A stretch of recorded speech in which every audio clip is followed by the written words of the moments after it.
আফ্রিকার উত্তর উপকূলে ভূমধ্যসাগরের তীরে অবস্থিত তিউনিসিয়া একটি পর্যটন সমৃদ্ধ দেশ। আয়তনের দিক থেকে এটি বিশ্বে 92তম বৃহত্তম দেশ। এই দেশটির আয়তন 1,63,610 বর্গ কিলোমিটার। দেশটির 45% জায়গা সাহারা মরুভূমিতে পড়েছে।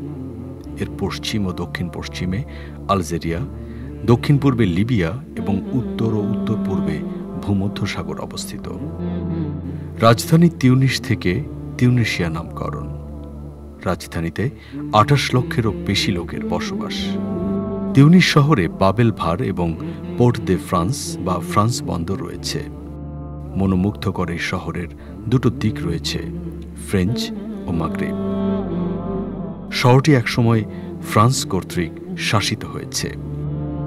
দেশটির জনসংখ্যা সরকারি হিসেবে 12.26 মিলিয়ন, অর্থাৎ 1,20,26,000, যার প্রায় 99% মানুষই মুসলমান এবং বাকি প্রায় 1% মানুষ খ্রিস্টান, ইহুদি বা অন্যান্য ধর্মের অনুসারী।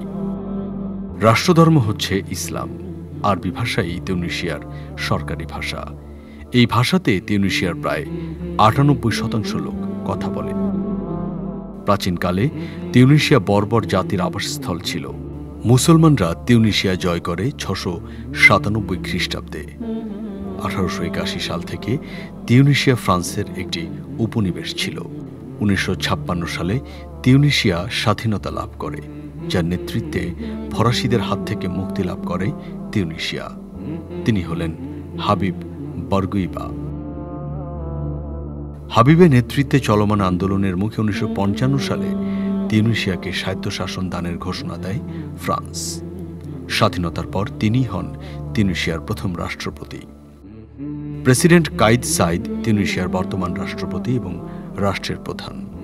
তিনি 2021 সালে সংসদ বিলুপ্ত করার পর থেকে অতিরিক্ত ক্ষমতা গ্রহণ করেছেন এবং বর্তমানে অধ্যাদেশ জারি করে দেশ পরিচালনা করছেন।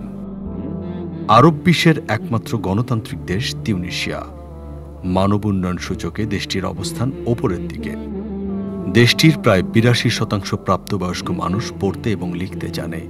জিডিপি প্রায় $42 বিলিয়ন এবং মাথাপিছু আয় প্রায় $3,500। তিউনিসিয়া মিশ্র অর্থনীতি বিরাজ করে, যার ভিত্তি কৃষি, খনিজ সম্পদ, শিল্প ও পরিষেবা খাতের উপর গড়ে উঠেছে। দ্বিতীয় বিশ্বযুদ্ধের পর থেকে তিউনিসিয়ার অর্থনীতি উদারীকরণের পথে যাত্রা শুরু করে এবং বাজারভিত্তিক অর্থনীতির দিকে অগ্রসর হয়। এছাড়াও টেকসই পর্যটন, নারী প্রধান উদ্যোগ এবং পরিবেশ রক্ষায় বেশ গুরুত্ব দেওয়া হচ্ছে।